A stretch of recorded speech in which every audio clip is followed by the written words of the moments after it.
Hello and welcome you all to अपनी jobs academy. हम जो मॉडर्न हिस्ट्री की सीरीज कर रहे हैं उसमें हमारा चल रहा है expansion and consolidation of empire वाला चैप्टर, ठीक है, जिसमें हमने कल क्या पढ़ा था, the state of Mysore, as well as हमने रॉबर्ट क्लाइव के बारे में पढ़ा। एक और गवर्नर जनरल थे जो हमने कवर किए थे, वो थे लॉर्ड वॉरेन हेस्टिंग्स को हमने कवर किया था, ठीक है। उसके बाद हमने कॉर्नवालिस के बारे में पढ़ा, जिसमें हमने परमानेंट सेटलमेंट पढ़ी थी कि उन्होंने परमानेंट सेटलमेंट का इंट्रोडक्शन किया था, सनसेट लॉ लाया था बाद में। और उसके बाद हमने द स्टेट ऑफ मैसूर के बारे में, एंग्लो मैसूर वॉर्स जो होती हैं उनके बारे में पढ़ा था, ठीक है। अगर आपको याद हो तो हमने कहाँ छोड़ा था, हमने छोड़ा था सेकेंड एंग्लो मैसूर वॉर पर, ठीक है। सेकेंड एंग्लो मैसूर वॉर में क्या होता है, सेकेंड एंग्लो मैसूर वॉर में जो हैदर अली हैं उनकी डेथ हो जाती है, he was died of cancer, ठीक है। अब हम लिखेंगे उसके आगे, सेकेंड एंग्लो मैसूर वॉर जो है वो खत्म हो गई है, उसके बाद हैदर अली की, उसके बीच में ही 1780 में, ये 1780 से 84 तक चलती है वॉर, ठीक है, जिसमें 82 में ही हैदर अली की डेथ हो जाती है। क्या हो जाती है, हैदर अली की डेथ हो जाती है, ठीक है। अब क्या होगा, हैदर अली जो है वो 2 साल बाद ही मर जाता है इस बैटल में। उसके बाद इसका बेटा यानी टीपू सुल्तान जो है वो कंटिन्यू करेगा इस वॉर को 1782 से 84 तक। कौन लड़ेगा ये वॉर, ये लड़ेगा Tipu Sultan against east India company, ठीक है। लिखेंगे ट्रीटी ऑफ मंगलोर। कौन सी ट्रीटी साइन होगी, मंगलोर की,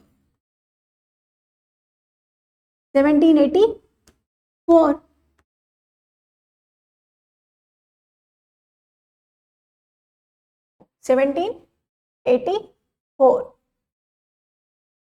सेकेंड एंग्लो मैसूर वॉर जब कंप्लीट होती है तो कौन सी ट्रीटी साइन होती है, the treaty of Mangalore was signed in 1784 just after the end of second Anglo Mysore war, ठीक है। और इसके बाद क्या होगा, इसके बाद होगी थर्ड, इसके बाद क्या होगी, थर्ड एंग्लो मैसूर वॉर। लिखेंगे थर्ड एंग्लो मैसूर वॉर। अब ये थर्ड एंग्लो मैसूर वॉर जो होती है ना, इसके पीछे भी कुछ कारण है, ठीक है, वो अभी हम पढ़ेंगे कि क्या कारण थे जिसकी वजह से थर्ड एंग्लो मैसूर वॉर जो है वो होती है। और सबसे पहले आपको याद रखना है कि किसके टाइम पीरियड में हुई है, ये मैंने आपको कवर करवाया था ना उसमें, ये होती है लॉर्ड कॉर्नवालिस के टाइम पर, यानी Lord Cornwallis took the leadership during the third Anglo Mysore war, ठीक है। किसकी साइड से, ईस्ट इंडिया कंपनी की साइड से वो साइड लेते हैं। और ये कब तक होती है, 1792 इसका टाइम पीरियड है। इसी टाइम के करीब जो है थर्ड एंग्लो मैसूर वॉर होती है। अब क्या रीजंस है वो जानने की कोशिश करेंगे, ठीक है। इशू क्या हो जाता है कि त्रवणकोर की एक स्टेट है, क्या है, यहां पर क्या है हमारे पास, यहां पर हमारे पास जो है वो क्या है, हमारे पास है मैसूर, ठीक है। और यहां कहीं हमारे पास जो है वो कौन सी जगह है, यहां पर हमारे पास है, लिखेंगे यहां पर हमारे पास, यानी ये जो जगह है ये कौन सी है, ये है त्रवणकोर, ठीक है। ये कौन सी जगह है, त्रवणकोर। क्या होता है कि त्रवणकोर में एक राजा है, लेकिन त्रवणकोर जो है उसकी हेल्प कौन करता है हमेशा, मैसूर। यानी हम ऐसे लिखेंगे, मैसूर जो है वो हमेशा क्या करेगा, त्रवणकोर की हेल्प करेगा। क्या करेगा, त्रवणकोर की हेल्प करता है, ठीक है। हर चीज में मैसूर ने त्रवणकोर की हेल्प की है। तो लेकिन अब क्या होगा, यहाँ पे जो राजा है यानी जो यहाँ का किंग है वो इसको बिना पूछे, मैसूर यानी हैदर अली इनको बिना पूछे क्या कर लेगा, ये क्या करेगा, टीपू सुल्तान को बिना पूछे ही कुछ यहाँ पर जो जगह है, कुछ जमीनें हैं, कुछ फैक्ट्रीज हैं, वो किसको दे देगा, वो बेच देगा। और बेचेगा किसको, डच को। किसको बेचेगा, डच को बेच देगा। आई बात समझ, किसको बेचेगा ये, ये बेच देगा त्रावणकोर के कुछ एरिया जो हैं ये डच से लेकर जो है, ठीक है, वो बेच देगा। अब क्या होगा, इसने ये बेच दिए एरियाज, तो किसको प्रॉब्लम हो जाएगी? प्रॉब्लम हो जाएगी टीपू सुल्तान को, मैसूर को प्रॉब्लम होगी कि मुझसे बिना पूछे मेरा जो एरिया है यानी मेरे ही इनडायरेक्ट कंट्रोल में है, इसके इनडायरेक्ट कंट्रोल में होता है, हम लिख सकते हैं इनडायरेक्ट कंट्रोल है किसका? मैसूर का। किस पे? त्रावणकोर पे। और वो मुझसे बिना पूछे उसने वो जो एरिया है वो किसी को दे दिया, तो इसको प्रॉब्लम हो जाएगी मैसूर को। अब क्या होगा, दूसरी साइड जो अंग्रेज हैं, जो इंग्लिश ईस्ट इंडिया कंपनी है, इंग्लिश ईस्ट इंडिया कंपनी क्या करेगी, वो किसकी साइड हो जाएगी? वो त्रावणकोर की साइड हो जाएगी। किसकी साइड हो जाएगी? त्रावणकोर की साइड हो जाएगी। बोलेगी, क्योंकि उसको ना पता जब चलता है कि मैसूर जो है वो ये सब कर रहा है, तो इंग्लिश ईस्ट इंडिया कंपनी का ना दूसरी तरफ जो है वो अलग ही इशू चल रहा है। ईस्ट इंडिया कंपनी जो चाहती है कि मैसूर को क्या किया जाए, क्रिपल किया जाए, मैसूर को अपने अंदर जो है वो अपने मींस की अपने साथ जो है वो एनेक्स कर लिया जाए, जिस तरह से उन्होंने बंगाल और जिस तरह से हमने पढ़ा कि हाँ अभी हम मैसूर के बारे में पढ़ रहे हैं, जिस तरह से वो करेंगे। ठीक है, ये बात आपको समझ आई है? ठीक है, तो अब क्या होगा, east India company sided with किसके साइड हो जाएगी? त्रावणकोर। किसकी साइड? त्रावणकोर। त्रावणकोर से पूछते हैं ईस्ट इंडिया कंपनी वाले कि भाई तुम मुझे बताओ क्या तुम्हें मेरी हेल्प की जरूरत है? त्रावणकोर का राजा बोलता है जी सर मुझे आपकी हेल्प की जरूरत है, प्लीज मेरे साथ आकर मैसूर के खिलाफ खड़े हो जाइए। ये बोलता है ठीक है कोई बात नहीं। अब क्या होगा, ईस्ट इंडिया कंपनी त्रावणकोर के राजा के साथ आ जाती है और ये अपने साथ किसको मिला लेगी? मराठास प्लस निजाम को। किसको? मराठास प्लस निजाम, यानी Nizam of Hyderabad as well as the Maratha, जो मराठास हैं they will favour East India Company against Tipu Sultan in third Anglo Mysore war. ठीक है, आपने देखा कितनी डिप्लोमेसी ये कर रहे हैं मराठास भी और निजाम भी, कि कितने डिप्लोमेटिक बन रहे हैं, कभी किसी की साइड जा रहे हैं, कभी किसी की साइड जा रहे हैं। ठीक है, लेकिन चल क्या रहा है कि जब ईस्ट इंडिया कंपनी बोलती है कि देखो तुमने पहले गलती कर दी है, तुमने सेकंड एंग्लो मैसूर वॉर में उनका साथ दे दिया है, किसका साथ दिया? हैदर अली का, लेकिन अब तुम्हें हमारा साथ देना होगा, ये क्या कर रहे हो? तो मराठास और निजाम भी बोलते हैं कि अपने फायदे के लिए टीपू सुल्तान, क्योंकि ही वॉज वेरी पावरफुल, वो बहुत ज्यादा पावरफुल इमर्ज हो रहा था, तो वो चाहते थे कि वो मैसूर की स्टेट को क्रिपल करे, एनेक्स कर ले। That's why Marathas plus Nizam plus east India company plus Travancore, यानी ये चारों स्टेट्स जो हैं वो इकट्ठे आ जाती हैं। हम लिखेंगे मराठास प्लस निजाम प्लस कौन? त्रावणकोर वर्सेस किसकी लड़ाई होगी? वर्सेस टीपू सुल्तान। आप समझ रहे हो? टीपू सुल्तान एक तरफ और ये चार पावर्स जो हैं वो एक तरफ हो चुकी हैं, तो अब जब लड़ाई होगी तो टीपू सुल्तान हार जाएगा। क्या होगा? टीपू सुल्तान जो है वो इस बैटल को हार जाएगा। Tipu was defeated in the battle. और इस बैटल में अगर हम बात करें कि किसने लीड लिया था इंग्लिश ईस्ट इंडिया कंपनी की साइड से, तो मैंने आपको पहले बताया Lord Cornwallis took the leadership. कौन है? लॉर्ड कॉर्नवालिस जो है वो इस ईस्ट इंडिया की कंपनी की तरफ से जो है वो आते हैं, और जब टीपू देखता है कि ये चारों एक तरफ हो गए हैं तो उसके बाद ये चारों मिलके क्या करते हैं? टीपू को हरा देते हैं। Tipu was defeated during the third Anglo Mysore war. ठीक है, अब टीपू हार गया तो कोई ट्रीटी भी साइन होगी, तो वो कौन सी ट्रीटी होगी? हम लिखेंगे, चलिए, ट्रीटी ऑफ श्रीरंगापट्टनम। श्रीरंगापट्टनम जो है वो टीपू की कैपिटल थी, यानी कि टीपू सुल्तान ने अपनी कैपिटल सिटी कौन सी बनाई थी? श्रीरंगापट्टनम, जिसको सेरिंगापट्टनम के नाम से भी जाना जाता है। और ये वाली ट्रीटी जो है वो साइन की जाती है just after the third Anglo Mysore war. ठीक है, द ट्रीटी ऑफ श्रीरंगापट्टनम। ठीक है, 1792 होगी जस्ट आफ्टर द बैटल। तो ये ट्रीटी जब साइन होती है तो टीपू से क्या क्या चीजें जो है वो मांगी जाती हैं, ये आपको ध्यान में रखना है। ठीक है, सो लिखेंगे टीपू सुल्तान से कहा जाता है कि कोई बोलता है कि उससे 3 करोड़ रुपए मांगे, और कहीं कहीं लिखा है कि उससे 50 करोड़ रुपए की वॉर इंडेमनिटी मांगी थी। समझ रहे हो आप? इतने पैसे जो हैं, किसी ने लिखा है कि 50 करोड़ जो है उससे मांगे जाते हैं, और कोई बोलता है कि वॉर इंडेमनिटी कितनी मांगी थी, 3 करोड़ जो है इतने पैसे उससे मांगे थे कि तुम्हें हारने के तौर पर इतने पैसे जो है हमें पे करने होंगे। ठीक है, एज वेल एज लिखेंगे टीपू की जो बेटे होते हैं उन्हें एज हॉस्टेज जो है वो ले लिया जाता है। टीपू सुल्तान के बेटों को ले लिया जाता है क्योंकि ये बहुत बड़ा अमाउंट है, इतना टीपू सुल्तान कैसे पे करेगा।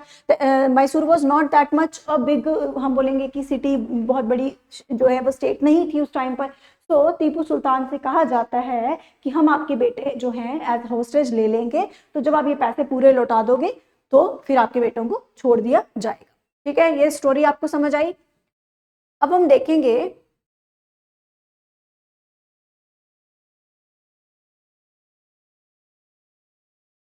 ये, देखिए ये पिक्चर किसकी है, ये पिक्चर है जिसमें आप देख रहे होंगे कि टीपू सुल्तान के बच्चे यानी टीपू सुल्तान के बेटे जो हैं, ये कौन ले जाता है, ईस्ट इंडिया कंपनी जो है वो ले जाती है।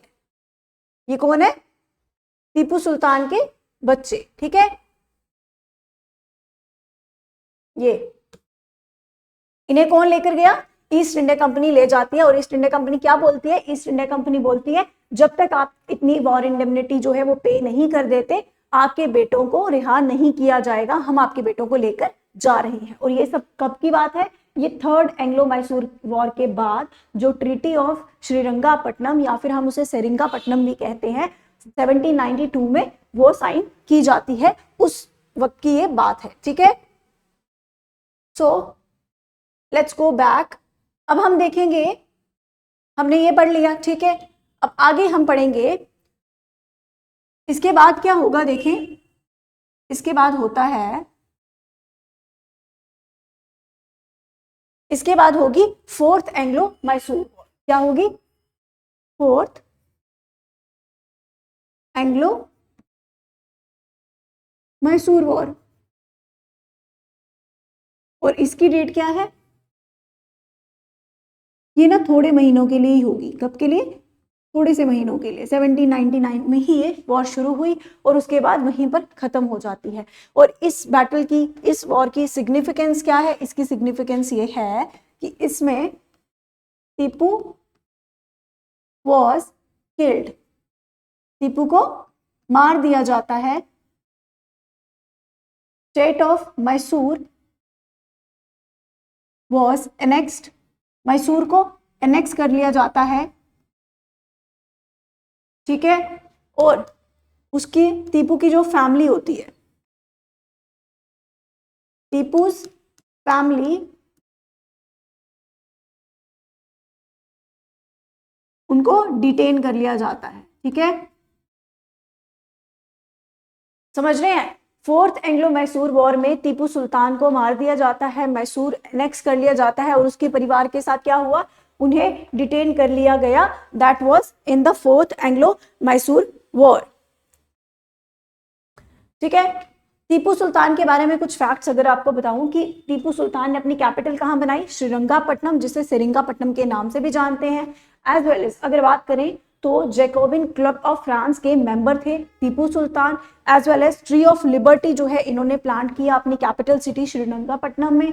इसके साथ साथ अगर उनकी बात करें तो ही वॉज अ लिबरल। ठीक है, वो लिबरल थे, तो उन्होंने क्या किया, ही स्टार्टेड मिंटिंग कॉइन्स, जिसमें क्या होता था, हिंदू गॉड्स की पिक्चर्स होती थी। ठीक है, लेकिन उसपे जो डेट है, ईयर है कॉइन्स को बनाने का, इशू करने का, वो किस में लिखा होता था, वो अरेबिक में लिखा होता था। समझ रहे हैं आप, वो अरेबिक में लिखा है और पिक्चर्स किसकी हैं, हिंदू गॉड्स की पिक्चर जो है वो देखने को मिलती हैं। ठीक है, इसके साथ साथ अगर हम बात करें तो उन्होंने अपने एडमिनिस्ट्रेशन को यूरोपियन लाइंस पर बनाया, यानी उन्होंने, वो फ्रेंच से बहुत ज्यादा प्रेरित थे ना, क्योंकि he was in close proximity with the French. French जो है वो उनके हमेशा से दोस्त साबित हुए। जब आपने देखा था कि सेकेंड एंग्लो मैसूर वॉर हुई थी, तो उसमें जब पहली एंग्लो मैसूर वॉर होती है, ट्रीटी ऑफ मद्रास साइन होती है, तो अंग्रेज क्या बोलते हैं टीपू से, उन्होंने कहा था कि हम आपकी हेल्प करेंगे if in case you were attacked by some any forces. ठीक है, तो सेकेंड एंग्लो मैसूर वॉर में जब मराठास अटैक करते हैं टीपू हैदर अली पर यानी मैसूर पर,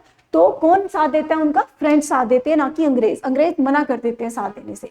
जब फ्रेंच साथ देते हैं तो टीपू सुल्तान जो हैदर अली होता है उसको वो और ज्यादा जो है वो प्यार हो जाएगा कि भाई मेरा जो है वो कौन साथ दे रहा है, मेरे दोस्त साथ दे रहे हैं, तो ये दोनों क्लोज हो जाएंगे, काफी क्लोज उनके रिलेशंस थे। दैट्स वाई उन्होंने क्या किया था, ही वाज द, हम कहेंगे कि टीपू वाज द फर्स्ट, वैसे तो दोनों ही थे, हैदर अली भी एंड टीपू भी, जो फ्रेंच के साथ क्लोज प्रॉक्सिमिटी में थे, एज वेल एज उन्होंने अपनी एडमिनिस्ट्रेशन को यूरोपियन लाइंस पे बनाया। But Tipu was the first who established his administration on European lines. ये आपको याद रखना है, ठीक है।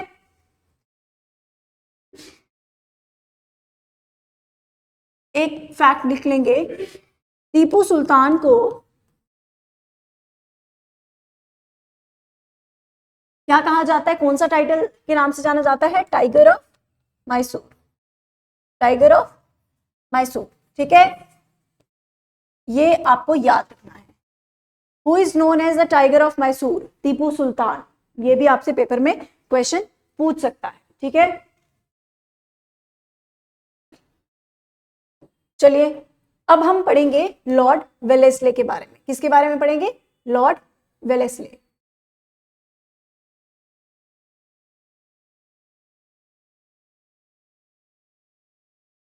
किसके बारे में पढ़ने वाले हम? लॉर्ड वेलेस्ले के बारे में पढ़ने वाले।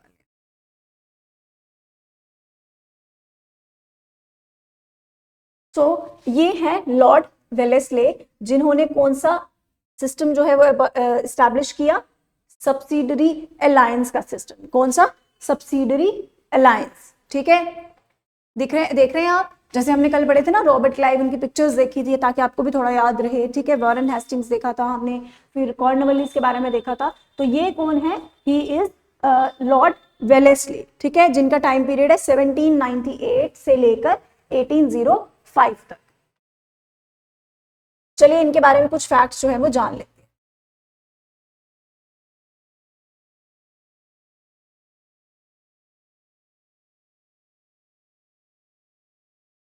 लिखेंगे Lord Wellesley, Lord Wellesley 1798 to 1805, ये इनका टाइम पीरियड है, ठीक है ना। ये क्या करते हैं? इनके टाइम पीरियड में क्या हो रहा है कि फ्रांस में नया रूलर बन गया। फ्रांस कौन है? इनका दुश्मन, अंग्रेजों का दुश्मन था हमेशा से, since the American war of independence, और उससे भी पहले ऑस्ट्रियन वॉर ऑफ सक्सेशन में कौन इनके खिलाफ है? इनके खिलाफ हमेशा से फ्रेंच थे। तो French and English were rival right from the beginning, ठीक है। सो यहाँ पर क्या होता है कि लॉर्ड वेलेस्ली को जब ये खबर मिलती है कि फ्रांस में नेपोलियन बोनापार्ट जो हैं वो क्या बन गए हैं? नए रूलर बन चुके हैं, वो वहां पर रूल कर रहे हैं। तो नेपोलियन बोनापार्ट जैसे रूलर बनता है ना, वो एक चीज की घोषणा करता है, वो खुलेआम ऐलान करता है कि मैं क्या करूंगा, इंग्लिश मेरे दुश्मन है, अंग्रेज मेरे दुश्मन है, and I will destroy all English, मैं सभी अंग्रेजों को डिस्ट्रॉय कर दूंगा, तबाह कर दूंगा, खत्म कर दूंगा। ये कौन बोल रहा है? Napoleon Bonaparte, who was the ruler of France at the time, ठीक है। लॉर्ड वेलेस्ली को जब ये बात पता चलती है तो लॉर्ड वेलेस्ली बहुत ज्यादा परेशान हो जाएगा, डेफिनेटली वो बहुत ज्यादा परेशान हो जाता है कि अब मैं क्या करूं। उसे किस चीज का खतरा है? इसको खतरा है कि कहीं जो नेपोलियन है, क्योंकि उसने भी एनेक्सेशन पॉलिसी बनाई थी, वो भी सभी जगह को एनेक्स कर रहा था, कॉन्क्वेस्ट कर रहा था सब जगह की, तो इसको डर लग जाता है कि कहीं नेपोलियन जो है, कहीं क्या उसने आना ही है, वो कहीं इंडिया में आ ना जाए। ये बात का डर किसको है? वेलेस्ले को डर है नेपोलियन बोनापार्ट का। वेलेस्ले सोचता है कि कहीं अगर वो इंडिया आ गया तो मेरा क्या होगा, ठीक है, मेरा क्या होगा। अब देखेंगे, एक सेकेंड,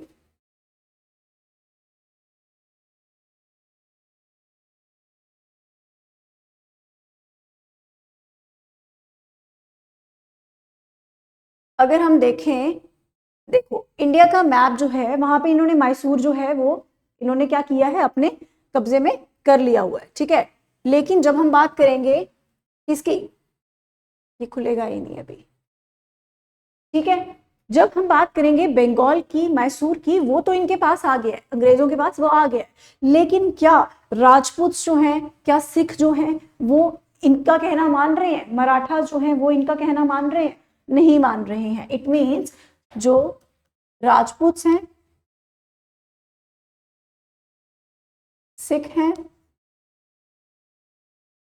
मराठास हो गए, ठीक है, ये कुछ ऐसी स्टेट्स हैं जो इनके लिए अभी भी खतरा बन के उभर रही हैं, ठीक है। उनको ये लगता है कि अगर नेपोलियन आएगा तो नेपोलियन कहाँ से आएगा? नेपोलियन अगर आएगा तो वो इधर से ही आ सकता है ना, नॉर्थ वेस्ट बाउंड्री से, ठीक है। कहाँ से आएगा?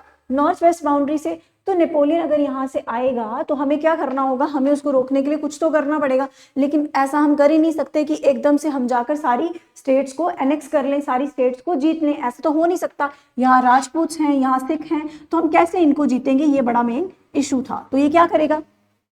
ये क्या करेगा? ये एक पॉलिसी ले आएगा, एक सिस्टम ले आएगा जिसको हम बोलते हैं सब्सिडरी अलायंस। क्या बोलते हैं? सब्सिडरी अलायंस, ठीक है। हम सारा क्लीन कर लेते हैं, लिखेंगे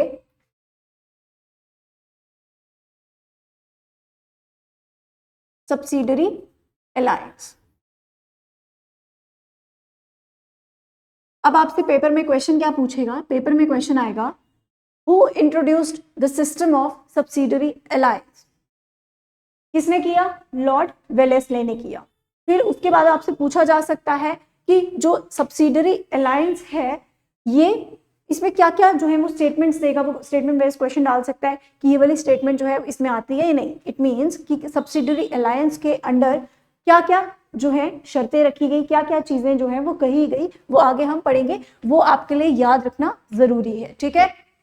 सो सब्सिडरी अलायंस में क्या होता है? सबसे पहले तो लिखेंगे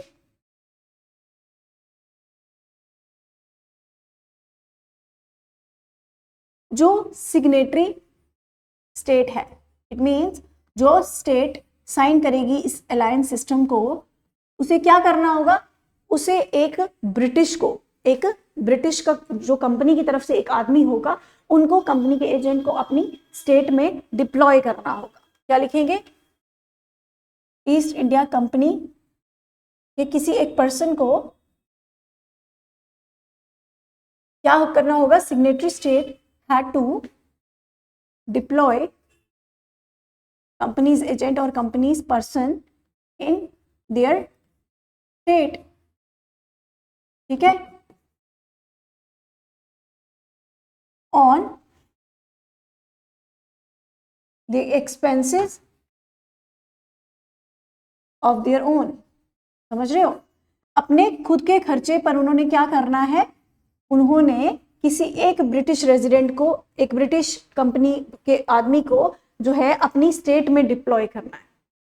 समझ रहे हो? क्यों डिप्लॉय करना है? सब्सिडरी अलायंस में इसका कहने का मतलब वेलेस्ले का यही है कि मैं किसी भी जो स्टेट है उससे शर्त मनवाऊं कि वहां जो साइन करेगा इसमें, उसे क्या करना पड़ेगा? किसी एक आदमी को, मेरे किसी एक आदमी को वहां रखना पड़ेगा, वहां डिप्लॉय करना पड़ेगा फॉर प्रोटेक्शन, ताकि वो स्टेट की प्रोटेक्शन कर पाए, ताकि नेपोलियन जो है वो एंटर करके यहाँ ना आ सके, ठीक है। इसीलिए इस इंग्लिश मैन को जो है वो वहां पे डिप्लॉय किया जाएगा। लेकिन खर्चा कौन करेगा? खर्चा वो स्टेट करेगी जिसने वो साइन किया होगा सब्सिडरी अलायंस। खर्चा अंग्रेज नहीं करेंगे। आप देख रहे हो कितने डिप्लोमेटिक वे में जो है ये चीजों को एनालाइज कर रहा है, एज वेल एज उसका सोल्यूशन निकाल रहा है कि नेपोलियन अगर आता है तो मुझे क्या करना चाहिए, क्योंकि इसे पता है एकदम से ये कॉन्क्वेस्ट भी नहीं कर सकता, जीत भी नहीं सकता, सबको अपना फ्रेंड भी नहीं बना सकता, तो एकदम से क्या कर सकता है? उन्हें ये मनवा सकता है कि आपकी प्रोटेक्शन के लिए, आपकी हिफाजत के लिए, आपकी डिफेंस के लिए मैं एक आदमी जो है वो रख दूंगा, आपको बस क्या करना है? उसका खर्चा उठाना है, ठीक है। दिस सेकेंड पॉइंट लिखेंगे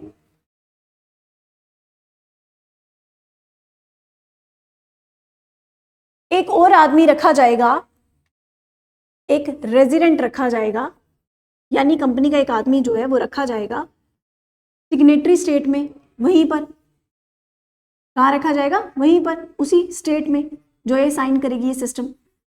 और वो क्यों रखा जाएगा? For advising the king, for advising the king और नवाब जो भी उधर का होगा, राजा होगा, किंग ऑन क्रूशियल मैटर्स। कुछ इंपॉर्टेंट मैटर्स जब होंगे तो उन्हें कौन जो है एडवाइस करेगा, उन्हें हमारा रेजिडेंट, ईस्ट इंडिया कंपनी का रेजिडेंट जो है वो एडवाइस करेगा। ये था सब्सिडरी अलायंस का सेकंड पॉइंट। ठीक है, so the third point is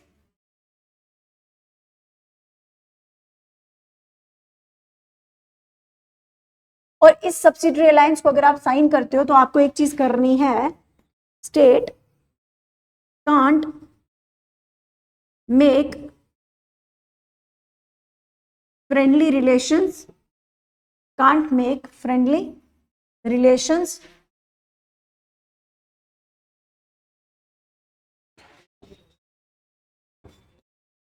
any foreign power.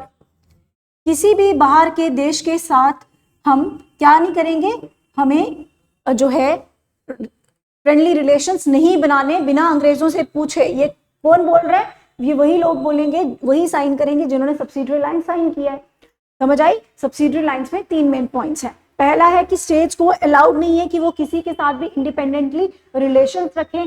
दूसरा है कि वो क्या करेंगे, एक रेजिडेंट, ईस्ट इंडिया कंपनी की तरफ से एक आदमी जो है वो वहां बैठेगा, उन स्टेट्स में बैठेगा जो इसे साइन करेंगे। और वो क्यों बैठेगा? ताकि वो राजा को क्रूशियल मैटर्स पर क्या कर सके, उन्हें गाइड कर सके, उन्हें एडवाइस कर सके। और तीसरा पॉइंट क्या कह रहा है? तीसरा पॉइंट बोल रहा है कि सिग्नेटरी स्टेट जो है वहां पर एक आदमी ईस्ट इंडिया कंपनी की तरफ से डिप्लॉय होगा, जो क्या करेगा, जो हिफाजत करेगा। और उसका खर्चा कौन निकालेगा? उसकी खर्चा खुद जो है वही स्टेट निकालेगी। दूसरा क्या है? एडवाइजिंग के लिए है, एक को डिप्लॉय किया हुआ है। और इधर क्या बोला है कि can't make friendly relations with any of the foreign power. So this was the subsidiary alliance system. ठीक है, अब यहां एक दो पॉइंट नोट करना आप, और वो नोट क्या करेंगे, हम ये नोट करेंगे कि almost all Indian powers, almost all Indian powers क्या करती हैं?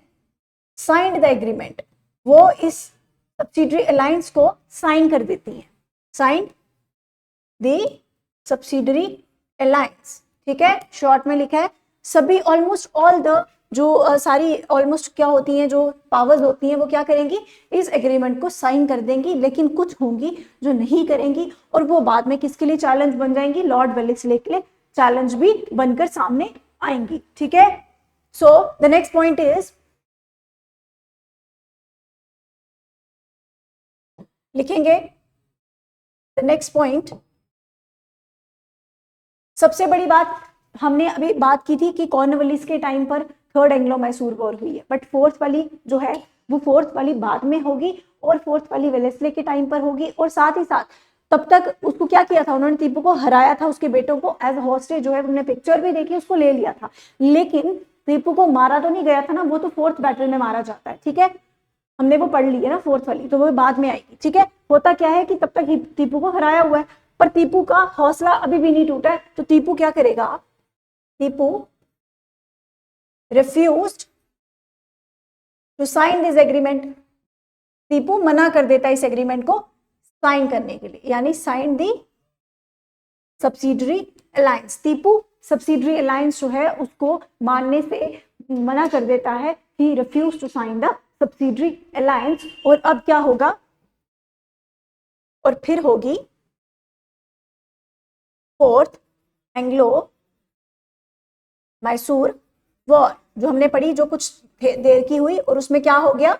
टीपू मारा गया 1799, in which Tipu was killed. His territory, the Mysore was annexed to the British Empire. और मैसूर में किसको राजा बना दिया गया? कृष्ण राय को दोबारा से राजा बना दिया गया। उसी डायनेस्टी का रूलर था, वुडियार डायनेस्टी जो वहां पर रूल कर रही थी, उनका ही एक राजा जो है पपेट राजा बनाकर, कठपुतली बनाकर उसको वहां बिठा देते हैं कि तुम काम करो, पीछे तो हम ही पावर है, हमने नेक्स्ट कर लिया हुआ है। टीपू को मार दिया जाता है, उसकी टेरिटरी को एनेक्स करके किसी और को राजा बना दिया, एज वेल एज उसकी फैमिली को डिटेन कर दिया। और बात करें तो उसके बेटों को पहले ही एज हॉस्टेज जो है वो ले लिया गया था। ठीक है, वो थर्ड एंग्लो मैसूर वॉर में, after the treaty of Srirangapatnam. और फोर्थ एंग्लो मैसूर वॉर जो है वो 1799 में कंप्लीट होती है।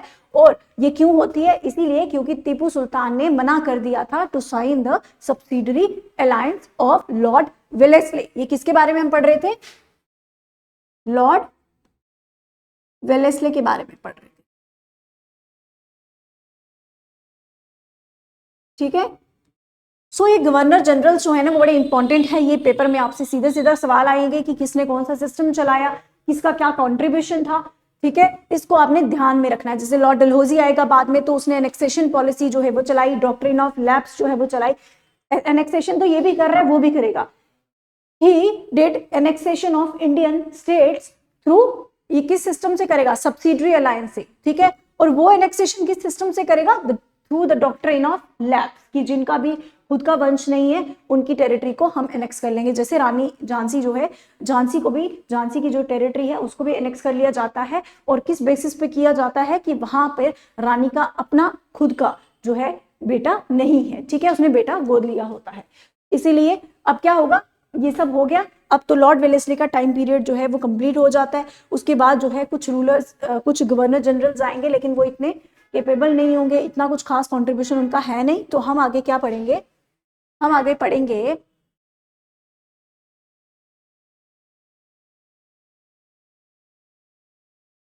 अब हम पढ़ेंगे इनको। और ये कौन है, ये लॉर्ड हेस्टिंग्स हैं। कौन है, लॉर्ड हेस्टिंग्स। इनके बारे में पढ़ते हैं, चलिए। लॉर्ड हेस्टिंग्स जो है, लिखेंगे लॉर्ड हेस्टिंग्स, ये क्या काम करेगा। सबसे पहले तो जो काम वेलेस्ली ने छोड़ दिया ना वो ये कंप्लीट करेगा। अब आप बोलोगे कि वेलेस्ली ने क्या काम छोड़ा, वेलेस्ली ने एक दो काम जो है वो छोड़ दिया था। क्या काम था कि लॉर्ड वेलेस्ली, जो मैंने आपको बताया था कि टीपू सुल्तान मना कर देता है और उसके बाद एंग्लो मैसूर वॉर हो जाती है, फोर्थ वाली। तो उस टाइम क्या होता है कि कुछ राजपूत होते हैं, मराठास होते हैं, जैसे मैंने पहले भी बताया था कि वो चैलेंज थे उसके लिए। तो Rajput, Marathas as well as India यानी ईस्ट इंडिया कंपनी और नेपाल के बॉर्डर में जो है वो क्या आ रहा था, इशू आ रहा था। तो ये वो वाले इश्यूज कौन रिजॉल्व करेगा, लॉर्ड हेस्टिंग्स। इट मींस कि लॉर्ड हेस्टिंग जो है वो बचा कुचा काम उसका जिसका हमने पहले पढ़ा वेलेस्ले का, वो ये पूरा करेगा, ठीक है। तो लिखेंगे सबसे पहले ये मराठास को क्या करेगा, हम बोलेंगे मराठास को डिस्ट्रॉय कर देगा और एनेक्स कर लेगा। क्या करेगा,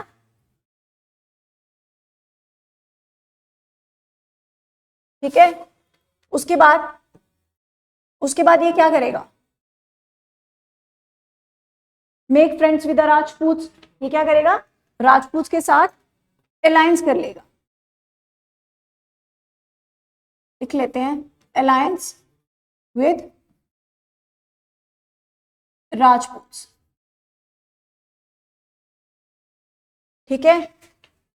और थर्ड काम ये क्या करेगा, थर्डली, पहला इसने क्या किया, मराठास को एनेक्स कर लिया, मराठास को जो है पूरी तरह से खत्म कर देता है, एलिमिनेट कर देता है। और सेकेंडली क्या करता है, राजपूत जो उसके लिए चैलेंज थे उनको क्या करता है, उनके साथ दोस्ती कर लेता है, उनके साथ अलायंस कर लेता है। और थर्डली ये क्या करेगा, नेपाल के खिलाफ वॉर करता है। क्या करता है, नेपाल के खिलाफ ही वेज्ड अ वॉर अगेंस्ट नेपाल, ठीक है। कौन है ये, लॉर्ड हेस्टिंग्स। और ये वाले काम कौन करेगा, बचे कुछ काम जो है वो लॉर्ड हेस्टिंग के द्वारा किए जाते हैं। And he is the person, कौन है ये है लॉर्ड हेस्टिंग्स, ठीक है। ये है लॉर्ड हेस्टिंग्स। तो एक पॉइंट हम लिखेंगे, लिखते हैं, without spending a single penny, एक पैसा खर्चे बिना अंग्रेजों ने क्या कर दिया, east India company started political domination in India. देख रहे हो, पॉलिटिकल डोमिनेशन, या फिर हम बोल सकते हैं political annexation, political annexation in India. Means एक पैसा खर्चे बिना लॉर्ड वेलेस्ले ने कितना दिमाग लगाया कि उसने सब्सिडरी अलायंस जो है वो सबसे साइन करवा दी, ऑलमोस्ट सबसे साइन करवा ली कि भाई हम आपको एक आदमी दे देंगे, आप डिप्लॉय कर लेना, आपकी प्रोटेक्शन करेगा। हम आपको एक आदमी देंगे जो आपको एडवाइजर का काम करेगा, राजा को जब भी कोई प्रॉब्लम होगा तो वो एडवाइस कर देगा। और आपको क्या क्या करना है, आपको बस उसको वो करना है, बस उसके खर्चा उठाना है पहले वाले का, ठीक है। और साथ ही साथ क्या कहा कि आपको कोई फ्रेंडली रिलेशन किसी और फॉरेन कंट्री के साथ जो है हमसे बिना पूछे नहीं करना है। तो ये 3 स्टेप्स थे किसके, उसके सब्सिडरी अलायंस के। तो it means without spending a single penny east India company started political domination और पॉलिटिकल एनेक्सेशन इन इंडिया। पूरे भारत पर ये कब्जा जमा लेते हैं, पूरे भारत को एनेक्स कर लेते हैं through this subsidiary alliance without spending a single penny. खर्चा भी उनसे करवाया और एनेक्स भी उनको ही किया, ठीक है। सो अब क्या होगा, अब मराठास को ये क्या करेंगे, मराठास को जो है एलिमिनेट करेंगे। तो किस तरह से मराठास को एलिमिनेट किया जाता है, तो इसके साथ साथ हमें क्या पढ़ना है, मराठास की स्टेट के बारे में पढ़ना है, द एम्पायर ऑफ मराठास, ठीक है। सो हम मराठास के बारे में एक्चुअली ना कल पढ़ेंगे, लेकिन आज हम थोड़ा सा देख लेते हैं, थोड़ा सा दिखाऊंगी मैं आपको, ठीक है। ये है Maratha empire. As you can see, कहां पर है Maratha empire, let me mark it.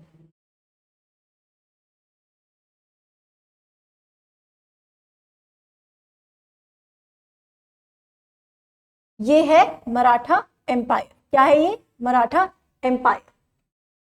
यहां कौन है, निजाम उल मुल्क। Who was निजाम उल मुल्क, the ruler of Awadh, the Nawab of Awadh. ये कौन सी स्टेट है, सॉरी, नवाब ऑफ हैदराबाद। ये कौन सी स्टेट है, हैदराबाद, ठीक है। उसके बाद ये आ गई मैसूर की स्टेट। ये कौन सी है, मैसूर की स्टेट। यहां पे कौन सी डायनेस्टी थी, वुडेयार डायनेस्टी। जब आप मैप में देखोगे ना तो आपको क्लियर होगा कि कौन सी जगह कहां पर है, कैसे कैसे एनेक्स हो रही है। मैप देखना बहुत जरूरी है, चाहे हिस्ट्री हो, चाहे ज्योग्राफी हो, और इवन चाहे पॉलिटी हो। पॉलिटी में भी काफी सारी चीजें ऐसी होंगी जब हमें मैप देखना पड़ता है, ठीक है। अब देखिए वुडेयार डायनेस्टी कहाँ है, मैसूर में है। और यहीं पर कौन है, हैदर अली, और बाद में कौन है, टीपू सुल्तान, ठीक है। अब देखिए ये है मराठा एम्पायर, कहां से कहां तक फैला हुआ है ये मराठा एम्पायर, दिख रहा है, ये है मराठा एम्पायर। और जिस त्रवणकोर की मैंने बात की थी वो ये वाला त्रवणकोर है, ये है, ये क्या है, त्रवणकोर, जो क्या करता है, कुछ जमीनें जो है वो किसी और को बेच देता है बिना किससे पूछे, हैदर अली से बिना पूछे, because Hyder Ali was the indirect ruler of this area. तो ये बिना पूछे उसको दे देता है, इसलिए गुस्सा किसको आएगा, हैदर अली को, और वो अटैक किस पे करेगा, वो अटैक करेगा सॉरी टीपू सुल्तान को। और टीपू सुल्तान था ना उस टाइम रूलर, और टीपू सुल्तान अटैक किस पे करेगा, टीपू सुल्तान अटैक करेगा त्रवणकोर पर। और फिर इनकी साइड से त्रवणकोर, मराठास प्लस निजाम, यानी ये मराठास, ये निजाम, ये त्रवणकोर का ruler, as well as Cornwallis जो है, ये चारों मिलके आ जाते हैं और टीपू सुल्तान को उस बैटल में हरा देते हैं, जिसके बाद श्रीरंगपट्टनम की जो ट्रीटी है वो साइन की जाती है, ठीक है। अवध की बात करेंगे तो ये है अवध आपके पास, और यहाँ का कौन है, निजाम। यहां भी हमने पढ़ा था ना, जब मीर कासिम जो है, मीर कासिम कहां से, वेस्ट बंगाल से, जो बंगाल है इधर से, जो आज वेस्ट बंगाल और फिर बांग्लादेश बन चुका है, ये बंगाल था। और यहां से कौन भाग के जाता था, मीर कासिम। मीर कासिम कौन था, नवाब ऑफ बंगाल। मीर कासिम यहां से भागकर कहां जाता है, मीर कासिम जाता है अवध, और अवध में जाकर क्या करेगा, अवध में जाके शेल्टर लेगा। यहां गया अवध में, और दिल्ली से रूलर कहां पर आया हुआ है, वो भी कहां आया हुआ है, अवध आया हुआ है। वो कौन था, शाह आलम सेकंड। तो फिर किसकी ट्रिपल अलायंस बनी थी, अवध के रूलर की, शाह आलम सेकंड की जो मुगल एम्परर था, एज वेल एज जो बंगाल का रूलर था नवाब मीर कासिम। और तीनों जो है वो ईस्ट इंडिया कंपनी के खिलाफ हो जाते हैं in the battle of Buxar in 1764, but they were defeated at the hands of English in the battle of 64, and thereafter the treaty of Allahabad in 1765 was sign, जिसमें अवध से कुछ कहा जाता है और शाह आलम को इलाहाबाद का जो है रेजिडेंट बना दिया जाता है। और एक बड़ा इंपॉर्टेंट फैक्ट है जो मैं बार बार एम्फेसिस अगर कर रही हूँ तो आपको ये पॉइंट नोट करना है कि अंग्रेज जो है शाह आलम सेकंड से दीवानी ऑफ बंगाल, बिहार एंड उड़ीसा ले लेते हैं 1765 में। ठीक है, मैंने आपको मराठास का जो लोकेशन है, उनकी जो टेरिटरी है वो बताई है कि मराठा एम्पायर कहाँ कहाँ था। ठीक है, ये हम एक्चुअल में कल पढ़ेंगे। एक और चीज देख लेते हैं,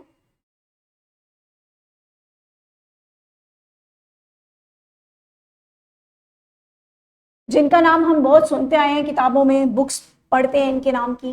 कौन है ये? छत्रपति शिवाजी। ठीक है, कौन है ये? छत्रपति शिवाजी। तो कल हम इनके बारे में पढ़ने वाले हैं कि इनकी क्या स्टोरी थी, क्या क्या हुआ था। ठीक है, ये है छत्रपति शिवाजी। कल हम इनके बारे में, इनकी स्टोरी जो है वो पढ़ेंगे कि ये कौन थे, इन्होंने क्या क्या किया था, और उसके बाद किस तरह से जो है ये इतने इंपॉर्टेंट जो है बन जाते हैं हिस्ट्री में, जिनको हम छत्रपति शिवाजी के नाम से जानते हैं। और फिर बाद में पूरी मराठा एम्पायर क्या क्या आखिरकार होता है, इनकी एडमिनिस्ट्रेशन में कैसा कैसा चल रहा था, सोसाइटी, इकोनॉमी, पॉलिटी कैसी थी, वो सब हम कल के लेक्चर में पढ़ने वाले हैं। तो तब तक आपको क्या करना है, you just have to revise the lecture of today. जो आज का लेक्चर है वही रिवाइज करना है, इससे ज्यादा आपको कुछ नहीं करना है, ताकि हम कल जो है चीजों को नए तरीके से और एक फ्रेश माइंड से पढ़ सकें। So thank you so much.